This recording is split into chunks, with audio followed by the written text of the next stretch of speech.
again, I know this is probably not what you want to hear right away, but this is going to be an opportunity for a lot of interaction. So it's okay if you want to stay toward the back, but you just need to know that you're going to make me work out a little. I'm okay with it if you are, but I'm not an athlete, so you might see some ungraceful running. Very first thing I have for you is a homework assignment. This is the putting the theory into action session. So this is where we talk about what are the real problems that we face and how do we overcome them. Pete and Candace gave me some really great ideas. So we can go with our original plan for the entire time. But I think it's really far more powerful if you start us off and you tell us exactly what you need and what you're struggling with, because it's very rare that we have the opportunity to hear the answers from parents and from kids, because oftentimes it's a bunch of school people assuming we can figure out the answers and program staff thinking we can figure out the answers, when in reality, we're just not the experts. So I really want you to seize the opportunity to use our experts while we have them here. So you have sticky notes on your table. I need your top challenge on your sticky note. And there is no challenge that is a wrong challenge in this situation. If it's something as simple as, I need to know where you got that really cool t-shirt, you just write that down and I'll tell you. If it's, we don't even know how we're going to get sustainability funding, panicking, how do we keep programs going that long? Jot that one down. So mark, set, go. You have 5 minutes to write.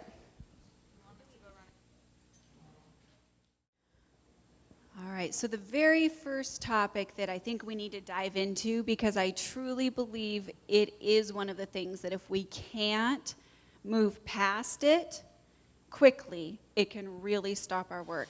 And that is, there's quite a few questions that have this area, and it's, how do you get the school day staff to recognize that after-school programs are valuable? How do you build those connections with the school day staff? And how do you show that enrichment really does help the academic content areas? Raise your hand if you've ever run into this challenge. It's huge, right? So one of the things that I always try to remember in this type of situation is to really show another person your value. You have to show them, not tell them. So the way that we get more and more school staff to really wrap around the idea of after school and the value of after school is by a lot of what you saw today. If I tell them how valuable after school is, sounds like Charlie Brown's teacher. But if our kids tell them how valuable after school is and what a difference it makes for them, people start to pay attention. So one of the challenges that we've had for quite a few years is that idea of after school matters to the school day for this variety of reasons. And sometimes the hard data is really tricky. So just recently we had this awesome data that Josh and I were working on for our goal setting. And what we noticed is that students who attended regularly at the high school had a 38% higher pass rate on SBAC and math than kids who didn't. 38%. It's huge, right? So when we started talking about that data, do you know what people told us? Well, that's because the smart kids go to after school. What? Yes, that's sort of true. Because any kid who seizes an opportunity and takes an opportunity is especially smart, aren't they? But there's also more to it than that. So then those conversations came down to, let me tell you some of the names on this list. And as we start talking about the students that we were referencing, they're like, well, that kid's not in robotics. Because a lot of our high school staff, when they think after school, they only think robotics. Probably because we have a marketing team that knocks it out of the park. And they do a good job. It's a student-led marketing team, which is why I can say that. They do a great job of talking about all the great things that happens in after school with robotics. But we also have a race car team in after school, high school after school program. And about half of those kids were on IEPs. So we say, hang on, what about our race car team? Wait a minute, we have a group of kids building a tiny house. Our tiny house kids aren't necessarily the kids that traditionally have passed SBAC. So let's have that conversation again. So part of it is sharing your data with school day staff whenever you have wins. Part of it is showing them which kids have those wins, but the biggest way that you can make that difference is to have the kids show those wins. So I'm going to pick on my kids here for a minute. One of the great things about robotics, by the way, just a quick plug for this. If you're intimidated by the idea of robotics, you need to know that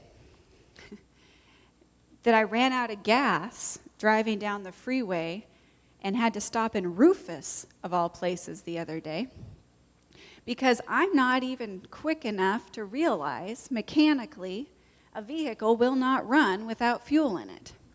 But yet I coach a 2-time world championship qualifying robotics team. How does that happen? Because I don't know a thing about a robot. Any vocab I know I picked up from the kids, and I throw it in and they look at me and roll their eyes because they know I don't really know what that means. We got a quad drive. I don't know if we have that or not. They know. But what I do know is if I just give the opportunity to the kids, they'll take it. So the other great thing about robotics for you all to know is that, number one, the kids will figure it out. Number two, there's all these sub-teams to it. So one of the big sub-teams is marketing. And one of the huge pieces of robotics is leadership development. And that means putting kids in positions where they are so uncomfortable and making them go for it. So they're going to tell you, they don't know this yet, what they do to promote the after-school program with people who may not understand the after-school program. And then you will see the types of conversations you can start having with your kids to have them start having with people in your community and people in your schools. And if you start having conversations that go like, hey guys, we've got some challenges with perception right now. I want you to tell me a quick conversation you can have with 10 people this week that's going to help them understand why after-school program and robotics is meaningful. Ready? Mark, set, go. I'm only here so I don't get fined. No, I'm just kidding. The way I talk to people about our after-school program is I just explain STEM to them: science, technology, engineering, math. And I actually got some of my family to come to our school district because of our after-school program. My cousin was failing like almost all his classes in a nearby city, Hermiston. And he came here, and he's actually doing better after school's helping him. And I explained to her that we have people and the courses we have can help him. So I just explained what our after-school program can do, and not exactly what we have in it, but it helped my cousin become better in his education.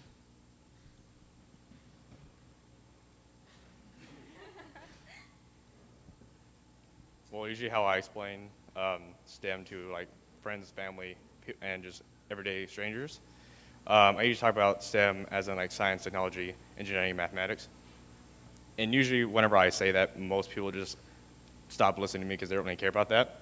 But I have a lot of friends and a lot of people I know that really do not know what they want to do with their career or what they want to do in the future.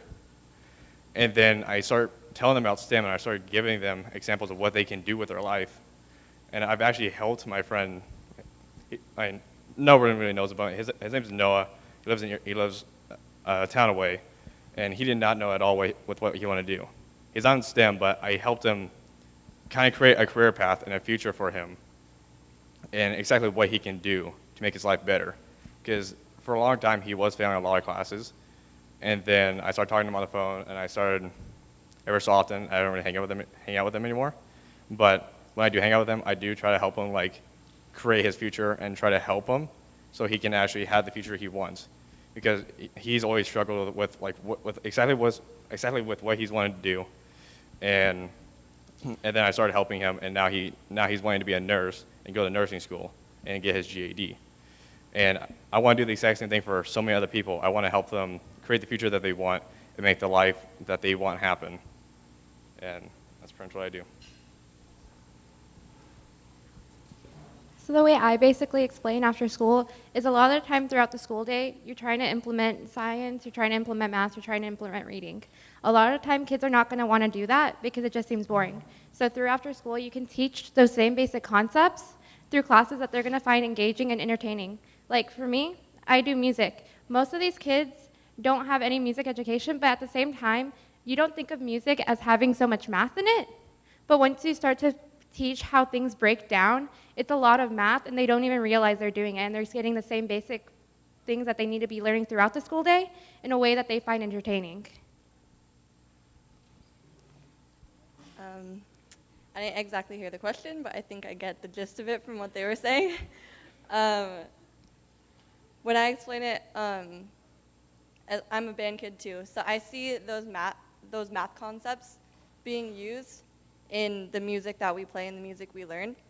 And I think, like in math class, I can sit there and I don't understand it, I don't want to do it, it's just not something I want to do. But as soon as I get into that band room, I see it all on the page and I see that music, and it's something that I really enjoy doing. And I think that's what it's all about, is being able to use those techniques in a way that applies to something that you really enjoy doing. So to explain the after-school program to a group of 10 people, I give them a basic rundown, the acronym of STAN, what it means, and then I give them some of my personal experience of how it's affected me, as I explained earlier. And then like how they're saying with band or music, also teaching math and all these other fun things that kids can do, teaching them a bunch of concepts that they're learning in school. I sort of go into that. I explain music. I just lost it. Sorry. All the other classes that we teach that incorporate so many different elements and put them into one, and the kids don't even know they're learning it. And that's how I really explain it.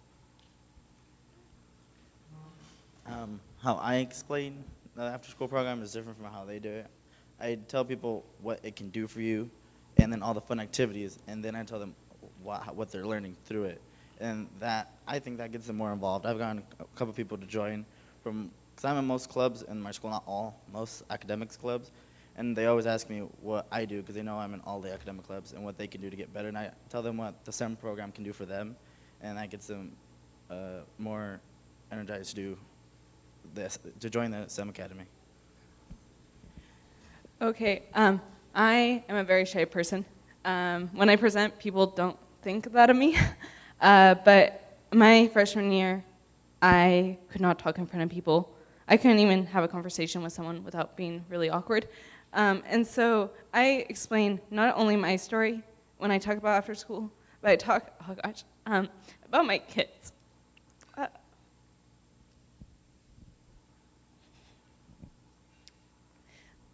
I teach elementary school kids, and they're the best kids out there. And you just talk about how after school can impact them. I work, most kids in after school act out because they seek attention. And after school, they are able to get that attention, and we engage them in ways where they don't act out because they see the impact it can make on them, and they see the changes they want to have. So, and so I talk about my kids, and that's how I explain after school to people.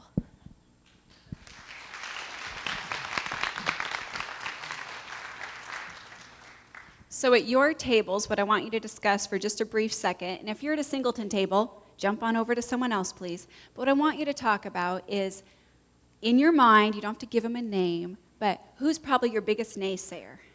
And I want you to think about that person. And then what I want you to do is talk to your table about if the message that they heard was what you just heard from these kids, would it change their mind? And if not, I can't help you. If so, which kids are you going to train to be your messengers for your program? Mark, set, go. Does anyone have an example, a story, is something where they're feeling pretty confident about their plan, they want to share it. Just have major mic envy. You want this microphone. Was that a hand raised? All right. It was you? All right. No worries. Give me a thumbs up if the chance to hear a question, hear some responses, talk about it with your team is helpful, and the way we should continue on with this session. Thumbs up if that's helpful? All right. If you didn't do your thumb up, you need to know you're outnumbered, and we're going with that. You can sneak out the back door, and there will be no judgment. Okay, next. Oh, Alex says he will judge. Just going to put that out there for you. Next question. They've broken them into categories for us.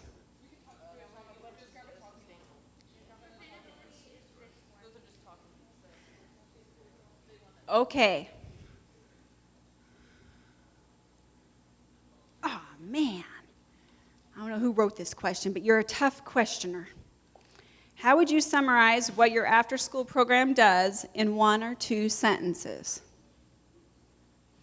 Trying to get a mission statement out of me, aren't you? My favorite thing about mission statements is, have you all seen Land of the Lost? And there's that time when he goes, come on, Chaka, let's go work on our mission statement. That's what I think about those, because I'm like, shoot, how do we sum it up?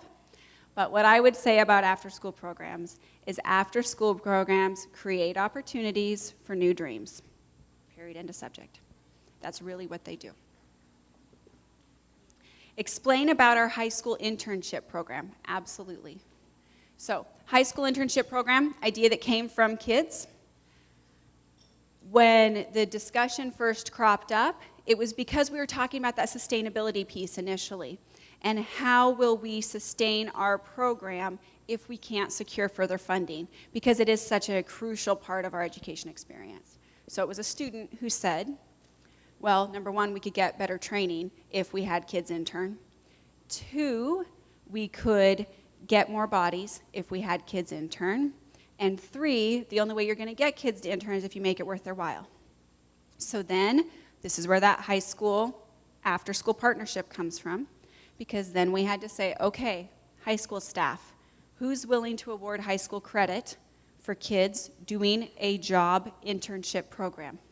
And one of our high school teachers stepped up. So that was first. Secondly, it was, who do we have around us that can really ensure we have some high quality training for this? So the answer was child care resource and referral. Are you familiar with them in your community? I guarantee you have them, because that's a state program available in every community through DSHS, Department of Social Health Services. What they do is they license daycares, and they provide ongoing professional development opportunities for people that are trying to get licensed, and a lot of their trainings are available online. A lot of our school district trainings are available online. So what we did is put together a multi-day internship where during some of the days, students are engaged in online training. So they go into the computer lab, they complete first aid training, they complete a bunch of safe school trainings, child abuse reporting, all of those mandatory trainings they're completing on the internet. The rest of the time, they're in classes learning with teachers. And when I say teachers, remember, oftentimes that's other high school students, because our high school students teach the majority of our classes in the after-school program. So then, a few evenings during the course of their internship, we take a bus and we go over to Child Care Resource and Referral, and we participate in the classes they offer at night for child care providers. When students finish their internship, they are certified to be child care providers in the state of Oregon. They have that certification done, all those trainings done. Cost to our program, 0, because that's something that's already being provided. I shouldn't say 0 because we do pay for the bus to go to the training, so $10, roughly. Reimbursable because it's tied to a content area, 70% reimbursement, remember those things. So that's an option. Then they can also do a credit overlay through the community college. So if they choose, they can get community college credit for that opportunity, and can get that transcripted. And our school district pays for 100% of our college costs for kids, so it's not going to cost the kids anything. So that's the internship program in a nutshell. If you want to replicate that, if you didn't have the high school credit piece, kids, would you still do it if you didn't have a high school credit piece, do you think? Okay, so they're saying yes. Would you do it if you couldn't get the college credit? Would you do it if you didn't get any training? Yeah, they're not doing it without training. So the reason why they're not going to do it without training is because one of the other huge things that we're pushing in our after-school program is resume development. So oftentimes, before we hop onto a bus to go to an experience, I tell the kids things like, hey, you know what's going to look really cool in about 5 years? When your resume says, oh, by the way, I helped Mozilla, this is real, by the way, these guys are doing this. I helped Mozilla develop their online learning platform, and I worked with the tech people at Mozilla Firefox to help them develop this online learning platform. Hey, that's going to look really good on your resume. Be sure you jot down the dates that we're doing this. So then we say things like, hey, you trying to put together your resume? Why don't you go ahead and show that you're already a licensed child care provider in the state of Oregon? And why don't you be sure that you mention that you have first aid training, CPR training, child abuse reporting training? This is your resume. Work on it. Every time you can show the connection between today and tomorrow, you're going to get a kid in the door. Think of the opportunities you were given when you were a kid. Someone at some point told you something that was a good idea, and you logged it. The thing that I think is most powerful is, as you heard from these kids, Nick's example of being a college guidance counselor, which is not what he was trying to do, he's just helping his friend. But I guarantee you, I could have had the same conversation with the kid Nick's talking to, haven't met him, but any kid. And it's going to go, unless I have a really good relationship with that kid, my opinion's going to matter very little.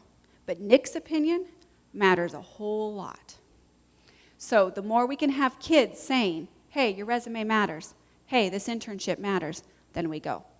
The other piece I want to tie into that is the internship opportunities that we have through robotics.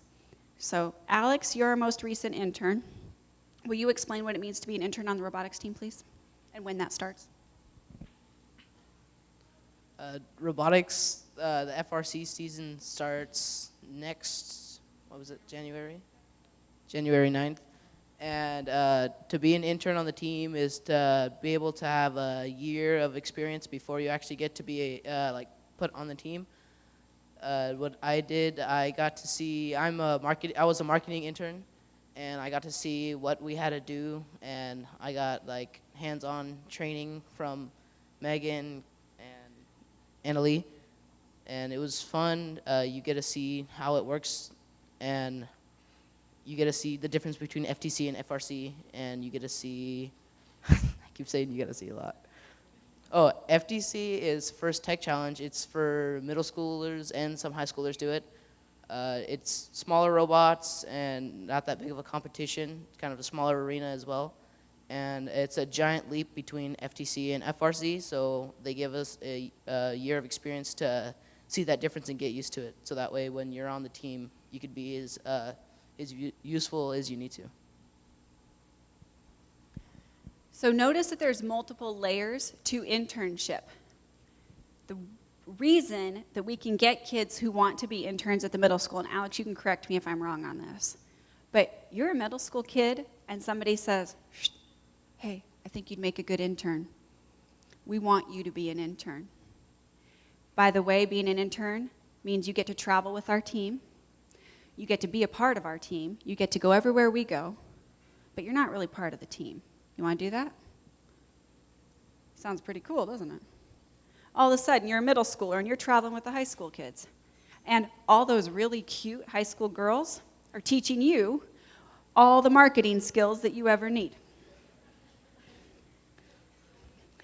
I gotta admit, our robotics girls help us with our recruiting significantly, and our boys help us recruit the girls. It just happens. But that's showing kids opportunity. It's not adults that talk to kids about joining. It's kids talking to kids about joining. Okay,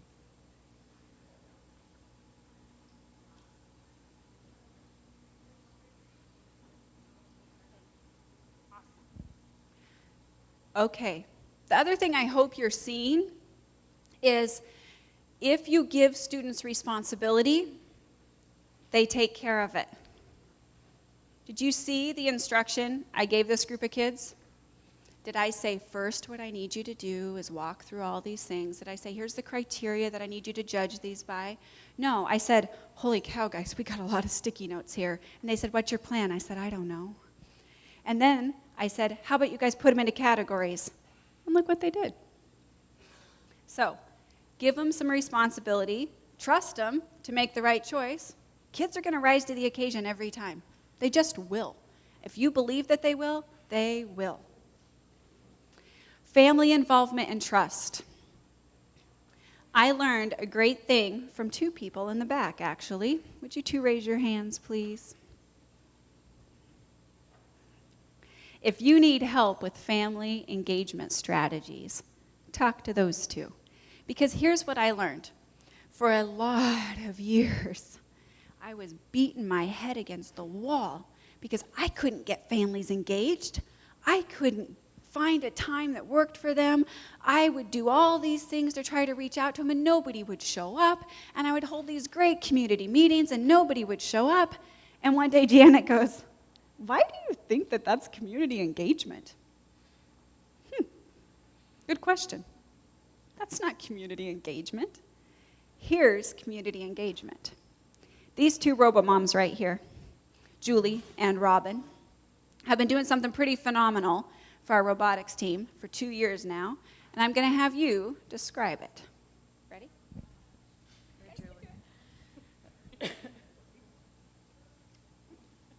Oh my goodness.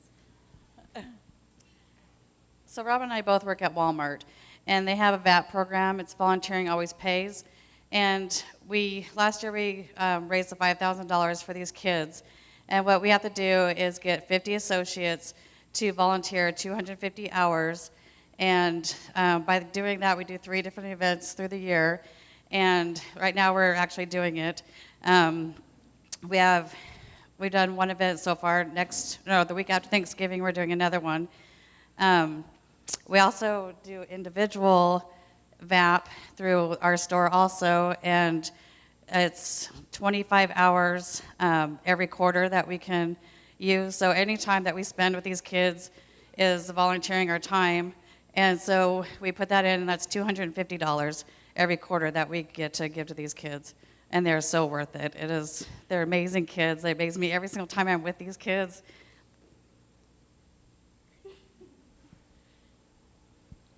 So Robin, will you stand with Julie for a second? Will you guys please give them a round of applause? They raised $10,000.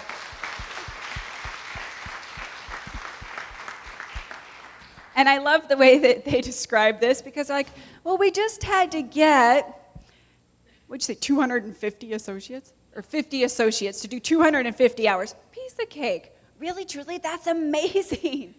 And the first time Julie came to me and she said, I'm wondering if we could do this. And her and Robin came together and they gave me this pitch about what they wanted to do. And I thought, you have got to be kidding me. That's amazing. That's community involvement. That's parental engagement.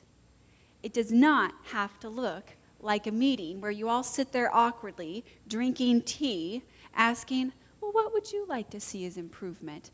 And everybody just stares at each other. It's awkward. Don't put people in those situations. It's not fair. Instead, find out who your champions are. Find out who wants to contribute to your kids. Find out who appreciates your program and what it's done for your kids, for their kids, and figure out what resources they have. I had no idea how to mobilize 50 people to do that much volunteer work, but they knew how, and they made it happen 2 years in a row. The difference that $5,000 a year is for our kids, just so you know, this is really magical. Guess how much it costs if you make it to Worlds to pay the entrance fee? That's right, it's $5,000. So because of them, we know with confidence every year when we're competing that if we make it, we're going. It's pretty cool. Other ways that you can get families involved are you seize people that have these really great talents. And you say, hey, you're super artistic. You do these really creative things. Could you teach a class on maybe turning junk into art? We did a recycle class, and we used toilet paper rolls, we used plastic containers. We bought very little supplies. We just used anything that was donated to us, and the kids really loved it. They loved making the bottle pop tabs bracelets. They love those. They made those I think we made those for like 2 weeks. We got so many donated to us. Is that parental involvement? Absolutely, it's the best parental involvement. Instead of saying, what classes would you really like to see for your kids? That's saying, hey, you're pretty awesome at this. You come teach? There she is. Also, parental involvement is modeling for your kids what it means to be a lifelong learner. Like I said before, I didn't have, my kids don't have the opportunity to attend any after-school programs if there wasn't in there. I mean, my kid working with Lego robotics, it's just, he's there every day. He's talking about it. He's talking about new programs that he wants to implement, ideas. He wants to be a Minecraft designer. He wants to be a game developer designer. So he's gonna share those ideas with Eagle, and he just wants to be involved and do all these technology activities. And the other really exciting thing is Mrs. Escobedo has taken a variety of classes. How many years have you done night classes? 3? I think about 3 years. She's getting her GED right now with the night classes that we offer. Think of the modeling that provides for their children. You have both parents encouraging after-school participation and showing what lifelong learning truly looks like by showing, look, I still go to school, school matters, school is important. That's parental engagement, that's parental involvement. So, would you please do 2 things at your table now? Talk about the worst parental involvement you ever did, because somebody needs to know to never do that. Then, talk about a way that you have parental engagement that you didn't even remember you had because you weren't counting it as parental engagement. So you've been beating yourself up over how you don't have parental engagement when you have great parental engagement. What is it? Tell each other. Mark, set, go. The next one's a rough one. You guys ask the hardball questions. Sustainability, funding, staff, program sustainability.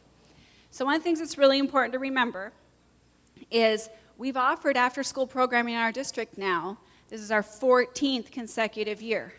So we've had sustainability, but we have not always had funding.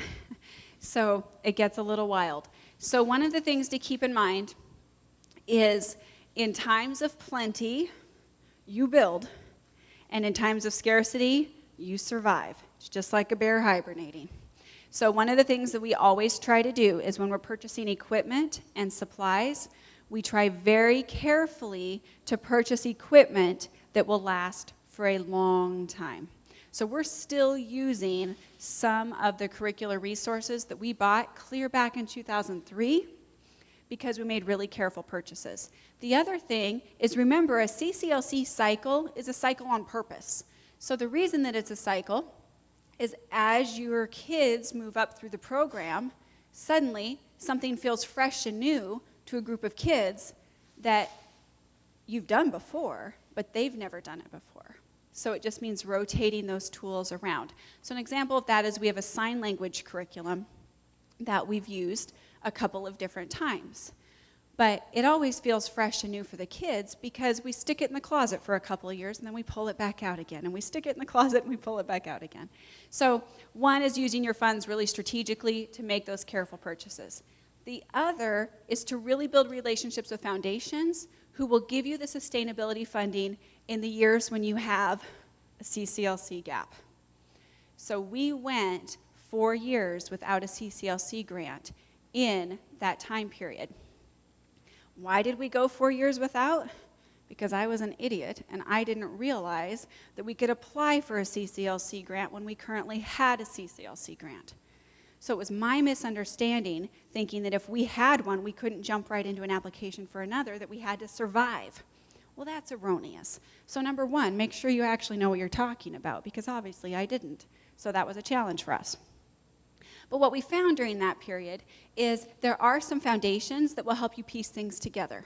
And we also found that because of our careful purchasing before, and because of the reimbursement rates for transportation, and food service coming through USDA sources, the only thing we truly had to piece together was that staffing component. So the way that we survived in those years was by swapping around our staff hours again. So many of our classified staff work 30 hours a week, Monday through Friday. If I, instead of having them work 6 hours a day, Monday through Friday, if I have them work 7.5 hours a day, Monday through Thursday, and we survive on Fridays on our own, then I can offer after-school programs, and it doesn't change my cost at all. The challenge is that sacrificing the school day as well. So you really have to know that that's not something you can count on. It's also not the most positive model, because you're really limiting what you can do, because most of those times people in those roles have very distinctive funding streams and very distinctive categories in which they can work. So the years that we had to do that, our program was just not as cool as it is in the other years, because we could only focus on language development, or we could only focus on math skills. That's a challenge. So just know that that's a backup plan. It's not the best backup plan, though. The better solution is to make sure that you've built a volunteer workforce as well, to help strengthen your paid workforce. And that's what we're trying to do right now with the internship program. And then the last piece is to be entrepreneurial. So I talked about how we have a race car team. I talked about how we have a tiny house. I didn't talk about how we have a bakery. All of those programs are earning money. And all of that money is going into a savings account. And this is legal, by the way. I checked with Pete probably 3 times. Are you sure we can make money and use it a different time? And he's like, well, Heidi, that's sustainability. So good news, it's legit. But when we sell our tiny house, that gives us the opportunity to bank those funds, to build another tiny house, and keep that cycle going. Awesome. The race car, it wins sometimes. So we have sponsorship to cover the basic operating costs of the race car, because people love to have their name on a race car at the local racetrack. Who knew? But the other thing is you have to be kind of willing to take any and all sponsors. And in a bit of absolute comedic relief for me, our main sponsors of our race car are the Umatilla Police Department and John Ballard, defense attorney at law. For real. They lock him up, he gets them out. On the same car. That's community cooperation. But when they win, we have that money in the side account. So that helps them pay for their entrance fees the next time. Our bakery, the kids are learning some awesome skills in the bakery. They had to apply for a business license. They had to get all their food handlers cards. Again, we're going through that opportunity lens. Does this give the students a chance to build future resume building skills? Absolutely. We're going to support that. But all of the income that we make from that bakery, we can stick into that side account. So those side account funds allow us, in our times of scarcity, to really get by and do what we can do until the next grant happens. I would love to tell you, oh, we have this great $1 million a year supporter who just wrote us into her will. That's just not real for us. It's probably never going to be real for us. Well, maybe one of these guys, remember, send your checks. A few years. So those are the types of things that we're doing for sustainability. I wish I could tell you that sustainability never keeps me up at night. Sustainability always keeps me up at night. The idea of not having after-school programs in our community would devastate me, and I write a ton of grants to make that happen. Also look at grants at the federal level as well as the local level. So currently, please let it happen, but we know we're a finalist for an I-3 grant right now through the feds. Hopefully we will get that. Yeah, it's a little stressful. If you've never written an I-3 grant proposal, if we win, you can just copy ours next time, because that thing, I'm not writing it again. But look for those opportunities, try for them. The worst thing that can happen is you won't get funded, and you wasted like 3 weeks of your life, but you've done it before, it's fine. So also local grants. Don't think about any grants being too small, and don't let your donors think of grants being too small. The other day I had the Garden Club talk about wanting to offer a $100 scholarship, and she said, well, I know $100 isn't much. And I said, you try telling a college kid that $100 isn't much. Do you know how many cases of top ramen that is? That's huge. So these are the types of things to remember. There is no funding stream too small, and no funding stream you should not be chasing, but also try to create your own income as well. Okay, go through the next one. So I have to consult with my consultants. Measures of growth for STEM, that's really, really difficult, because a lot of our STEM skills are soft skills. So one of the things that we try to track is what are our alumni doing when they leave our program. So the really exciting thing we can show is our alumni from our robotics programs are out there doing amazing, amazing things. So one of our alumni got hired right out of high school to work for the ESD. Well, actually 2 of them now have been hired right out of high school to be tech support people for our ESD. That's pretty huge. That allows them to finish working their way through school, and they're both working on STEM degrees. One of them got hired for such a high-paying position that he's no longer finishing his STEM degree. I'll talk to him about that later, but I'm still really proud of him because he's making some serious cash right now, and I'm really happy for him. I just have to talk to him about the future sustainability of that opportunity, because what if it goes away and he doesn't have a degree? Come on. So we'll talk about that. Others of our students are still in college pursuing STEM degrees, and many of our students receive huge, huge scholarships. So last year, one of our tremendous students was a Gates Scholar, Coca-Cola Scholar, won a full ride to Dartmouth, spent 4 years on the robotics team. We have a current semifinalist for a Coca-Cola scholarship on a robotics team right now. What happens for kids that are writing those scholarships that they always need? They need resumes. So if we've been talking to them about their resumes, if we're requiring them to do community service, how many hours do you have to travel with a team of community service every year? 50. Every kid has to have 50 hours of community service to be able to travel with our team. If they don't have it, if they're not giving back to the community that gives to us, they can stay home. It's a two-way street. Volunteerism starts with us. So those are the types of things that we have to talk about, and we have to show our successes in those ways, because anytime we have a measure of success, like our math SBAC data, I'm pretty excited about the differences. But I can't say that that was causation by the after-school program. It's correlation, absolutely. I can't really say that it's causation. But what I can say is that because of the relationships that our students build with mentors in our community, because of the exposure they've had to different careers, that helps them move on into those STEM fields. That helps us move forward as a community. That I can definitely prove. So when you're looking at STEM goals, think broader than the traditional, can they pass this test?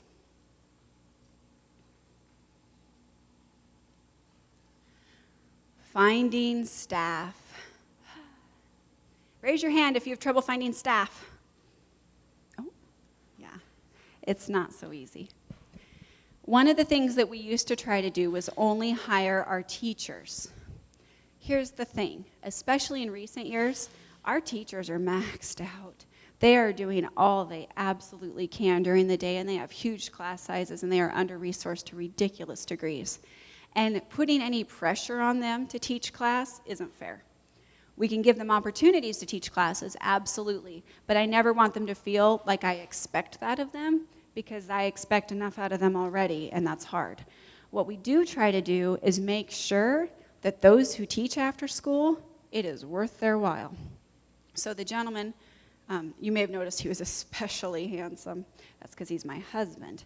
But he teaches the after-school program, and he's the head coach for the robotics team. I'm just the marketing assistant coach, but he's the head cheese. But he also coaches our FTC teams. So most people that are robotics coaches are coaching one team and feeling drained to do it. Kyle has over 90 kids in middle school robotics, 50 kids in high school robotics, and he's doing all of that while being married to someone as high maintenance as me. That's exhausting for that man. So the reason that it's worth his while is because he gets really cool stuff for his classroom, and it makes his school day work a lot more fun. So right now, if you walk into Kyle's classroom, you see that he has not 1, 2, 3, 4, 5 3D printers in his classroom. 5. Guess how he got 4 out of 5? The kids wrote grants for him. The kids got the grants by themselves. Kids wrote grants for 3D printers and got them. I'm so proud of them. 7th and 8th grade students did that. Now, granted, he helped them, but he could sit there and write 1 grant, or he could teach 5 kids to write grants, and 4 out of 5 would get one. They knew what they were writing because he had pressured Josh into, hey, if you want my kids to be building cool robots, they need a 3D printer because these gears can't make themselves. So he got a 3D printer. And then the kids were like, wow, we need more of those. So then he taught the kids how to write the grant, and they got more. You walk into his classroom, and that is the coolest, most well-equipped classroom. They have this 3D CAD computer the kids built themselves, put together. All we had to do, we have 2 of them now? Sorry, we have 2 now. But the key to all of that is the way that he's been able to get all those resources is because he's willing to do the after-school program. So he will be the first to tell you that he is completely exhausted at the end of a week, because if you're doing robotics, your week doesn't end until about 6 o'clock on Sunday, and somehow it still starts at 7 a.m. on Monday. But the important thing about it is it makes his work more fun. So if we first talk to teachers about, we can make your work a lot more fun if you'll help us out. We have first-year teachers now that heard that, and even in their first year, we have a teacher at the middle school, brand new first-year teacher. She's doing robotics after school with 6th graders. Why? Because we said, what do you need in your classroom as a first-year teacher? She was like, I have so many needs. I need a computer lab, and I need all these things. And Josh Ego says, I can get you those things. You want to teach after school for the whole year? Okay. Ta-da. So that's the first way that you get certified teachers involved, is you have to make it worth their while. They're under-resourced to ridiculous degrees. You have to make their day more fun. The other thing you can remind them is, you know all the stuff that you really love to teach, but you just can't? You can if you teach after school, because we have a lot more flexibility. So those are the key things there. Assistants, we can get quite a few of our classified staff to work after school by, 1, empowering them. Do you know how many of our classified staff have great ideas? Pretty much all of them. I would say all of them, actually. But during their day, they're often in support roles, and they don't get the opportunity to guide their ideas and see them come into practice. That's a really exciting thing to do. And they can't do that during the day because they're in that support role. But if you give them the training and you give them the trust, they can teach after school. One of our most successful elementary school teachers from our classified staff is our groundskeeper.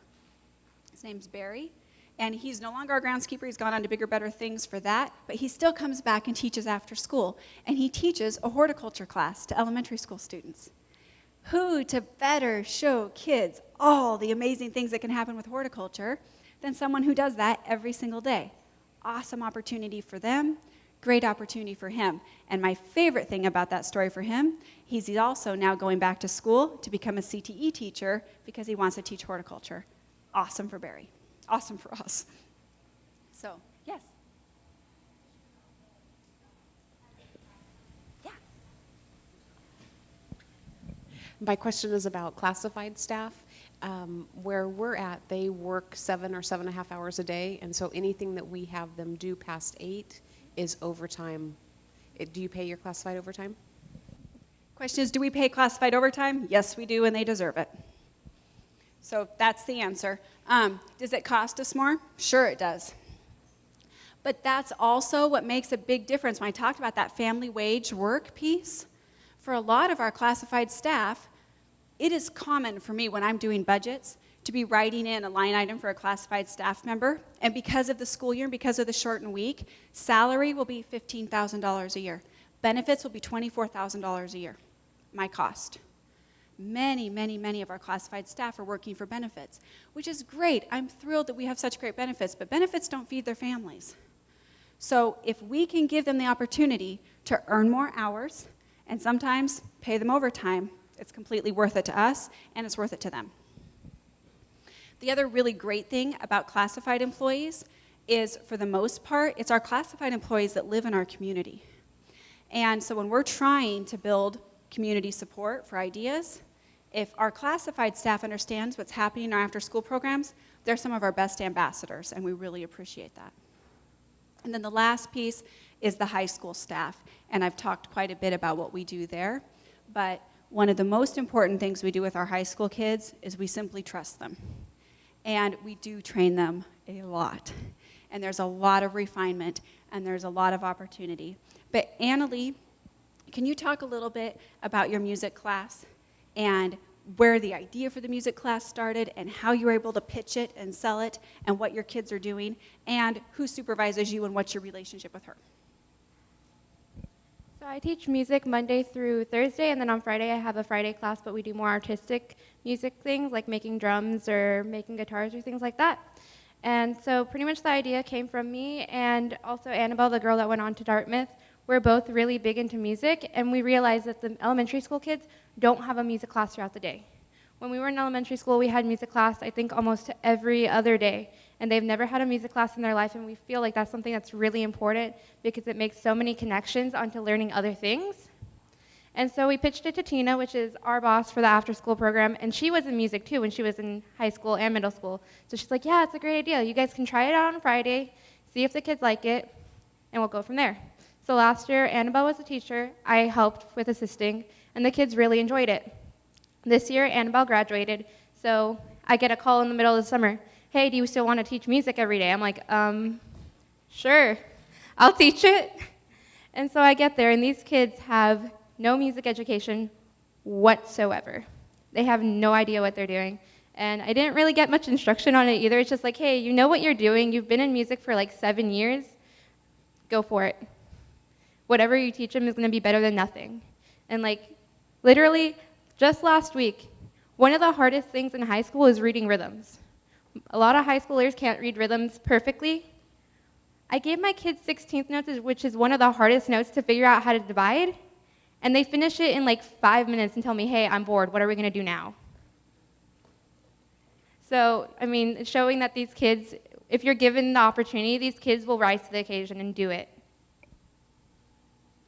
And Annalie, how old are you? She's 17. So that's why our high school kids matter for instruction. They are still fearless. No one has beat the fear into them yet. And hopefully no one ever will. Because Annalie is fearless. And she and Annabelle saw a need. They saw a need because they're still close enough to kids to know that their elementary experiences matter. And their elementary experiences formed who they are as teenagers. So if they can see a need and can approach their supervisor and say, I want to teach this class, and we can say yes, we just gave her the opportunity to be empowered to reach her students. Now, if we said, no, we need you to teach this instead, which sometimes we may have to do, but if we did, do you really think she's going to be as excited? Is she going to share that passion with her kids? So at some point, we look at passion and basic knowledge matters more than true certification, especially in the after-school environment. So that's the flexibility that we have. That's the staff that we have. Training staff is always, always, always a challenge. The internship program has helped a ton because we really have much greater opportunities for training with the internship. And I'm going to give you the example of Nordstrom. So do you know that when Nordstrom hires an employee, they have about 40 hours of classroom training before they ever step foot on the floor. And then when they step foot on the floor, they have someone in their hip pocket that whole first day. So if somebody walks up to me, and I'm on my first day as a Nordstrom employee, and somebody says, "Where are shoes?" And I'm like, "You got me, it's my first day."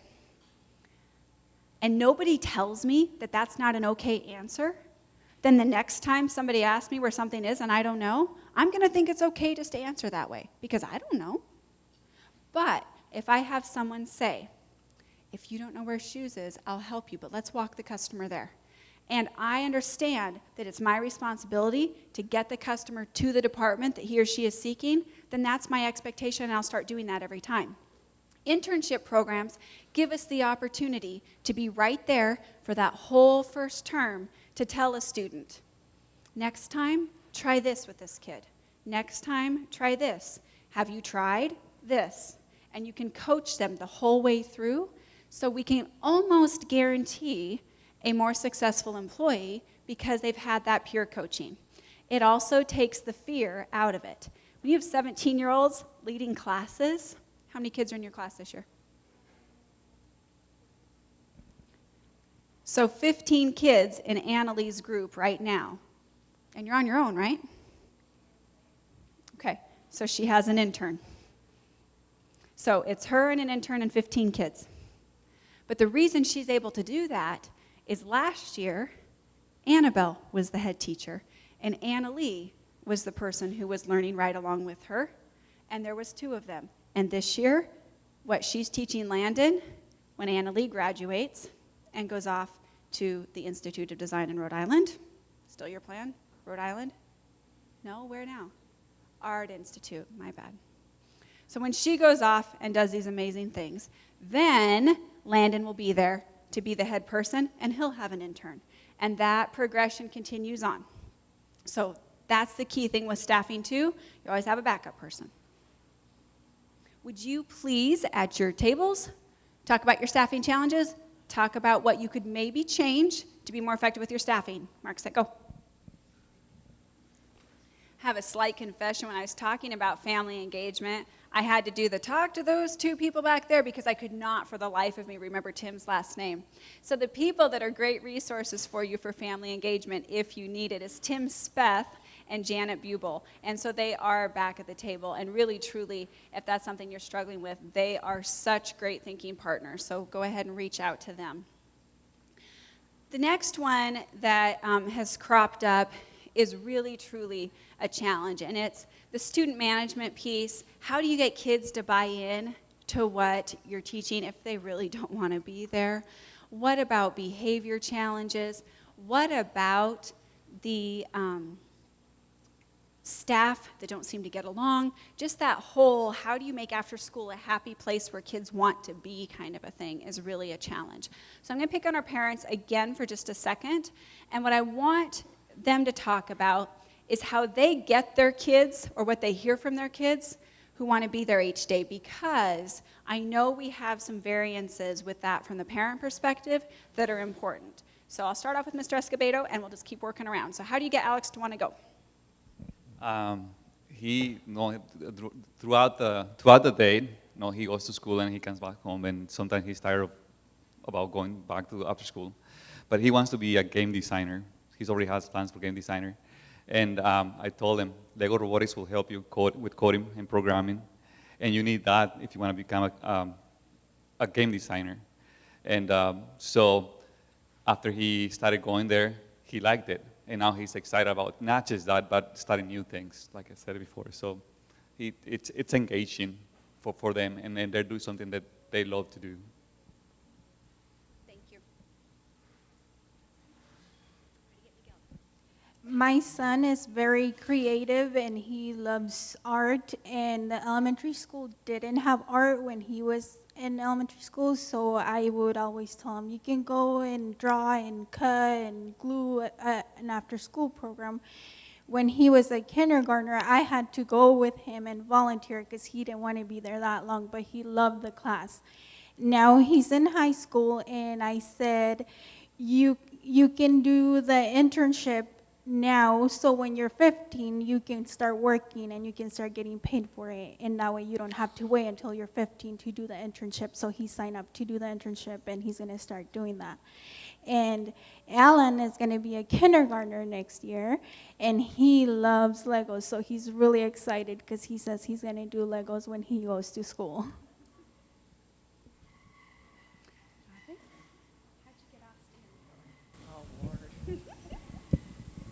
My son is very shy and a little bit backwards. He's, I'll explain it. He's very, very short for his age and not always accepted. And sometimes instead of having to try to be accepted, he will just go to his safe zone, which is home. So he'll spend a lot of time at home. And the robotics program actually is what got Austin involved. And, well, it came from my oldest daughter, not my oldest daughter, sorry. My daughter, Stephanie, Caden, came to Stephanie as,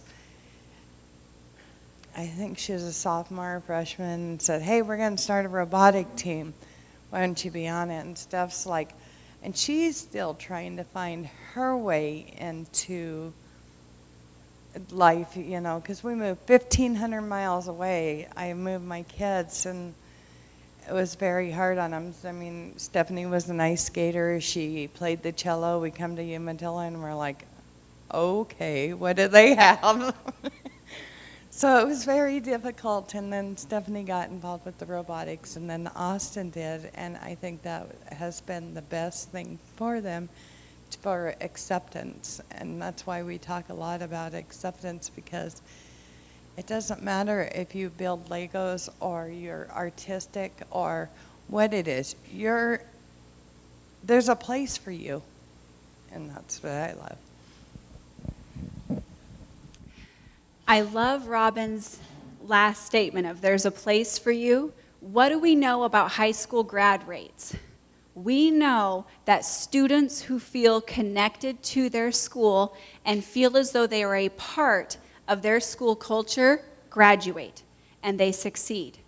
But not every student feels that way unless he or she is in usually a sport. And we have all kinds of kids with a lot of great talents who are not athletic. I know my husband to this day probably regrets marrying me because I passed along these horribly unathletic genetics to my children. So thank God for after school so they could be connected, because those early sports years were just so embarrassing for all of us. But the key is they have been able to connect, and they do feel a part of the school culture, and they do feel important. That is absolutely crucial for all of our kids. Notice, too, that when Mr. Escobedo and Ms. Torres spoke, they didn't talk about it's daycare for my kid, ever. If you don't have those conversations with your child, and instead you focus on the opportunities that this is giving you to have the future you want to have. When you talk about this is something you love to do, and look, it's so important to me that you love this that I'm going to be right there next to you, and I'm going to volunteer in your class, and I'm going to show you how great this is. And then when you're having the conversation of, hey, jobs are coming up, you could either intern now and have a pretty great job, or you could pump some gas. What's your choice? The world needs gas pumpers, but the high school kids are not likely to choose that over working with kids after school. So those are the ways that we really try to get kids to buy into what we're offering. We do not talk about, hey, this is homework help, this is more school. We talk about, this is the key to your future. Which of you went to after-school program when you were in elementary school? Okay.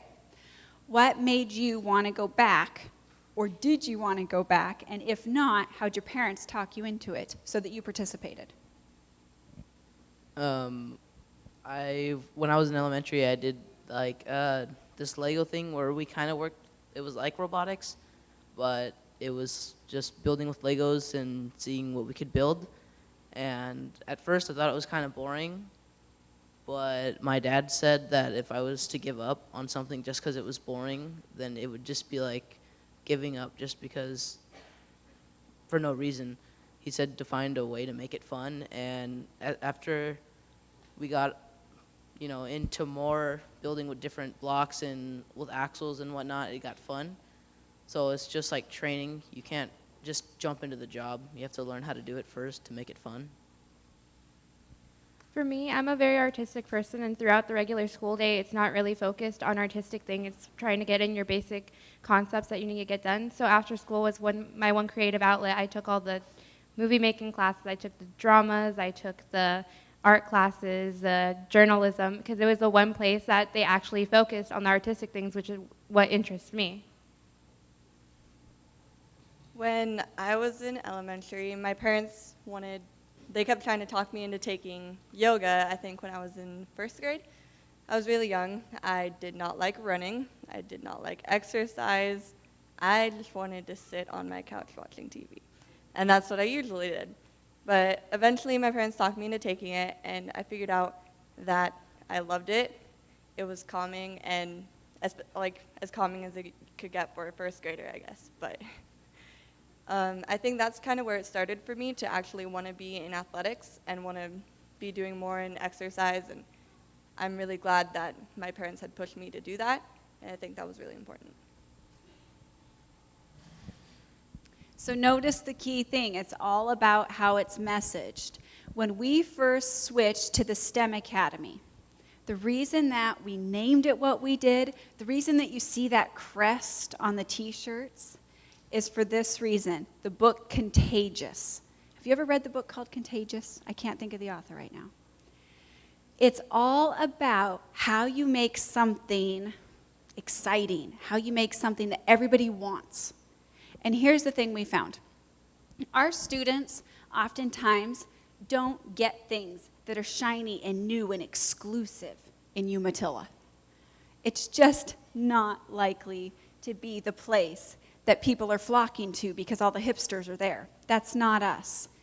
But what I learned in that book called Contagious is if you make something sound really cool and you make it sound very elite and especially exclusive, people want to go. So in our brochures for our admissions, our registration, it says, fee for students outside Umatilla, and it's this huge amount. And then it says, to students in Umatilla, no charge. Woo-hoo! If we didn't live in Umatilla, we'd have to pay thousands of dollars every year for this program. The crack up is, we now have people that pay that fee and send their kids to our program, and we're like, can you believe they're paying that much? But they do, so okay. So that was number one, make it sound really hot. The other piece is make it exclusive. When we were picking out our crest, Josh looked at every Ivy League school, and he looked at their crests, and he looked at how they market their brand, and he made our brand really look cool. It's got the Viking head thing on there with the ship, and then it has all these STEM components. Oh, Megan has one. See how handy she is? Will you just hold it up for me? So this is our logo. It's on everything. It's on the kids' t-shirts, it's on the staff t-shirts, it's on our brochures. It's all over the place because we want people to go, that's the STEM Academy of Umatilla. Think of that name, STEM Academy. We must be doing some rigorous work there. STEM Academy. Yes. It's called Contagious. The title is Contagious, but then the subtitle is Why Things Catch On. Yeah, you bet. So the other piece that we learned in that book is things are really cool if they hear about them from other people. So the way that we recruit new members to the robotics team is very similar to the way that we grow programs in our schools. So Megan, how do we recruit new members to robotics? They get it's about the size of an index card, piece of paper.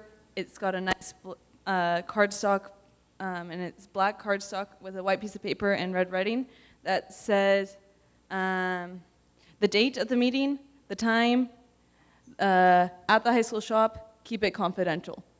And because our robotics team is confidential, but that's all the information they get. And so we have kids show up trying to figure out why they are getting these invitations. Oh, and when we give it to them, we don't talk to them. We just hand it to them or slip it to them or hide it under their book so they find it later. So the high school robotics team has a spy theme, Team 4125 Confidential. You'll notice that their logo, that is on everything. Have you gotten one of their business cards yet? They have them for you if you need one, but it has the spy on there. Every single place they go, it has the spy. That's their theme. So when kids get those secret invitations, it's cryptic, and they're like, what is this? But here's the other special thing. Not everybody gets that invitation. Now, do we accept kids on the team who walk up and say, hey, I really want to be a part of robotics? Of course we do.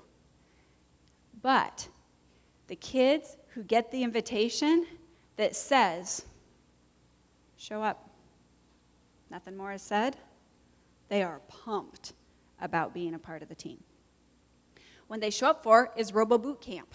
At boot camp, they get all this instruction about what it means to be on a robotics team, and it's taught by all the kids.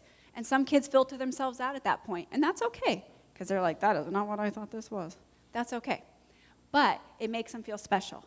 So STEM Academy of Umatilla. Did you hear Alex talk about how his cousins go to our school district now because of our after-school programs?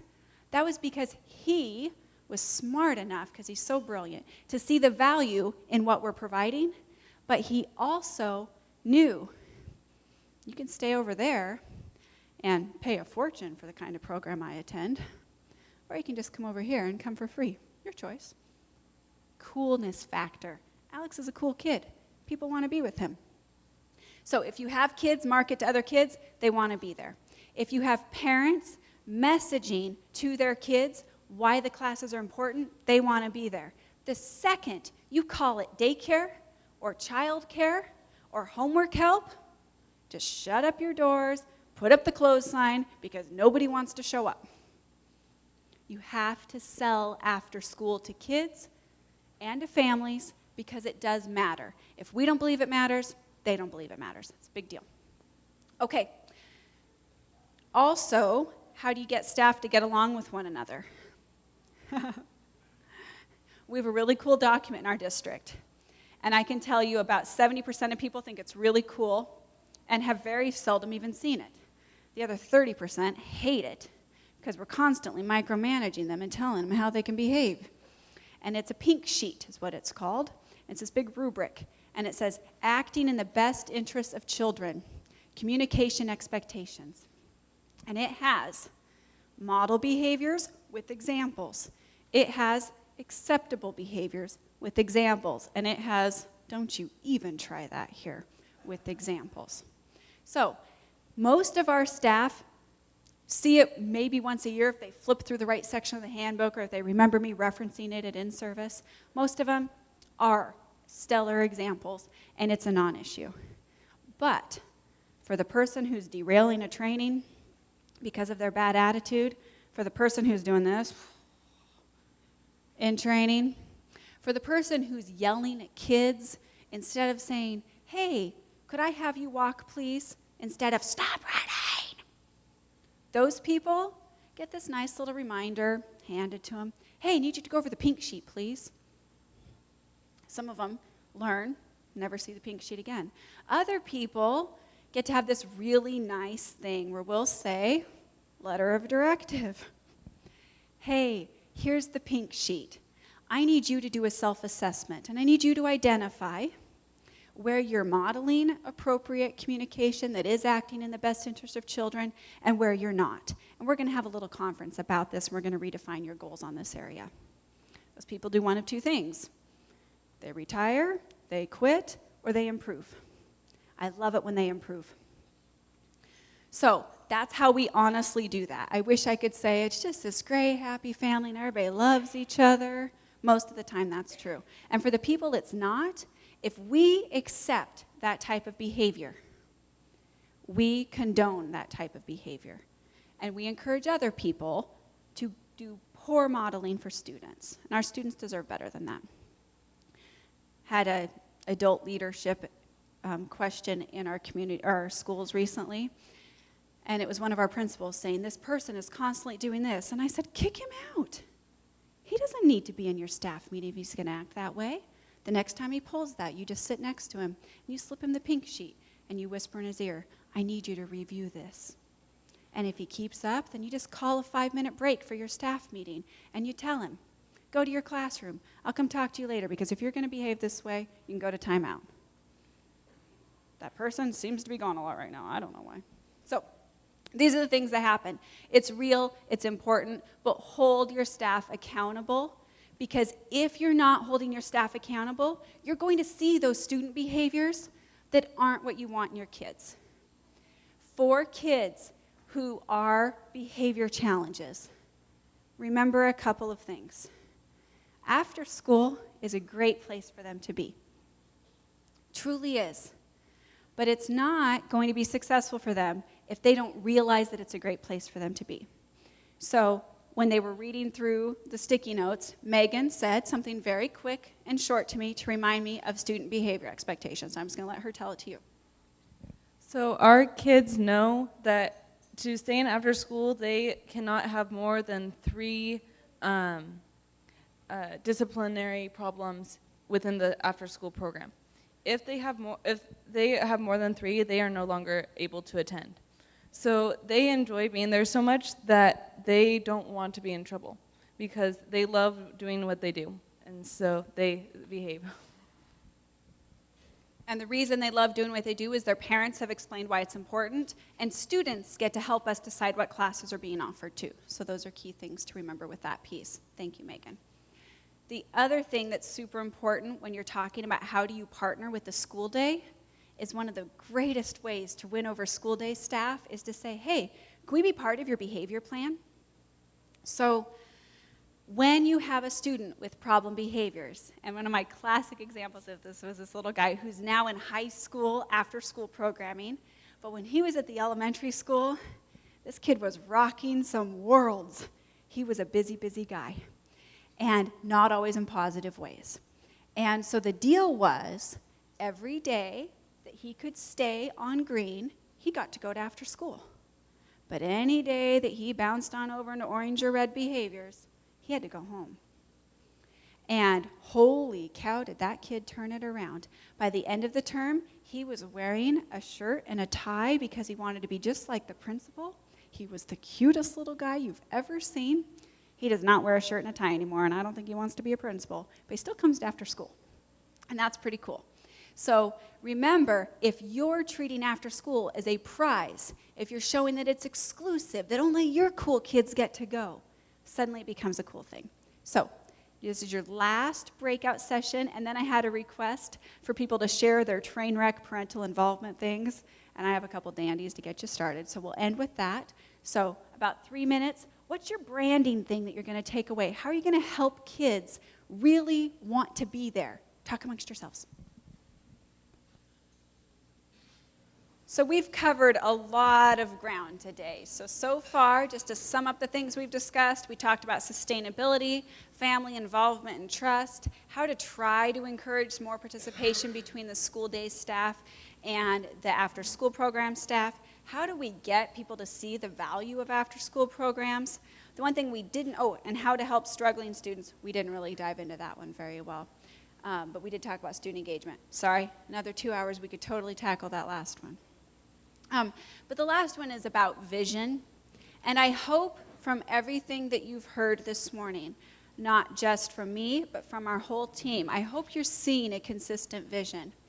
And the vision is, hopefully, opportunities.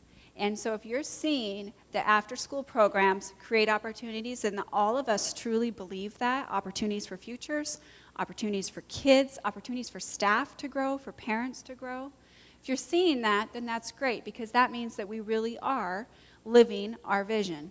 The way that we get that through everyone is slowly. I wish I could tell you that we just woke up one day and everybody bought into it. That's just not true. The way that people buy into understanding the importance of after school is through their own personal experiences. So it's when their kid is suddenly the kid who can get up and give a speech, when their kid is the one who's interested in a new career. That's when they see the opportunity, and then it grows and it goes from there, and that's when it becomes contagious. So I hope you saw that. I really liked the idea of, okay, we've talked a lot about all the great stuff, so can we just share what did we do really poorly? And so I'll give you one of my worst family involvement strategies ever. It seemed brilliant. We got our after-school night classes happen from 6 to 8. And that time is really exciting because we have a lot of adults there learning, modeling great things for their kids. We have kids, but we didn't have any family togetherness time. So in our infinite wisdom, we thought, wouldn't it be great if we did a shared family activity? And keep in mind, at this point, we had a lot of people there learning English together, and we had a lot of people there learning Spanish together.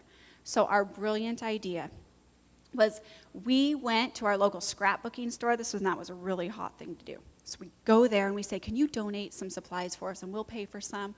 We found this other group that bought disposable cameras, and then we got another business that was willing to give us a discount on processing the film. Like, we're going to do these awesome family scrapbooks. This is going to be great. What we didn't stop and ask ourselves is, are all of our families super comfortable with writing? And will any of our parents want their children to see that perhaps writing isn't their strong point? Didn't think about that at all. So we get to our first night, and we hand out the cameras, and we hand out the scrapbooks, and we're all pumped up about it. We say, now listen, we want you to get family pictures of everyone in your family. We want you to really write about your history and tell your family story and have this beautiful scrapbook in the end. It can be in Spanish, it can be in English. We really want people just to explore together. And everybody seemed so excited about it, and they left and were high-fiving each other for our awesome idea. And the next week, no one came back for that part. The classes got done, and people just left. I was like, what in the world is going on here? So there's this little girl named Raina, and she was there. And so I said, Raina, how come your mom didn't stay for night class? And she goes, Miss Sipe, my mom speaks Spanish. I'm like, I know that, honey. We said your mom can write in Spanish. And she goes, my mom didn't go to school in Mexico. My mom doesn't know how to write in Spanish. And she's not going to sit there in class and show everybody that she doesn't know how to do that. And all of our family that you're talking about, they don't live here because a bunch of them are still in Mexico. So my mom went home really upset because she can't take pictures of her mom for our scrapbook. And I thought, oh my goodness gracious, I'm an idiot. Because I never thought about that. How insensitive of me to assume that in a community full of fabulous new families to our community, I'm going to ask them to have pictures of their family when the people they're missing the most right now is their family. What was the matter with me? So we obviously just tossed that part and moved on and learned from it. But it was really a bad train wreck, and it destroyed a lot of trust, and we had to build that back over time. Learned from it. So, anybody else have any train wrecks? What'd you do? Oh, I'm the only one that stinks around here. I guess that's it. All right. So, thank you so much for coming to our session. I hope you enjoyed it. Huge thank you to our parents and our kids for presenting with us.